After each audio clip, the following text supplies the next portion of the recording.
ஒரு தந்தைக்கும் மகனுக்கும் இடையேயான உறவைதான் கெத்து படத்தில் காட்டியுள்ளேன் என்று படத்தின் இயக்குனர் திருக்குமரன் தெரிவித்துள்ளார்.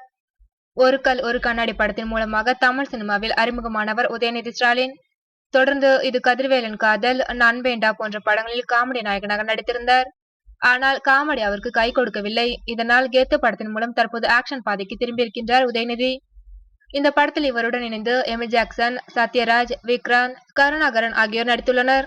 வருகின்ற பொங்கல் தினத்தில் வெளியாகும் கெத்து திரைப்படம் சிவகார்த்திகேயனின் ரஜினி முருகன், விஷாலின் கதகளி மற்றும் பாலாவின் தாரை தப்பட்டை ஆகிய படங்களுடன் மோதுகின்றது. பொங்கல் ரேஸில் இருந்து அரண்மனை 2 பின்வாங்கியதால் தனது படத்தை பொங்கலுக்கு துணிந்து களமிறக்குகிறார் உதயநிதி. சிவகார்த்திகேயனின் மான் கராத்தே படத்தின் மூலம் தமிழ் சினிமாவில் இயக்குனராக அறிமுகமானவர்தான் இந்த திருக்குமரன்.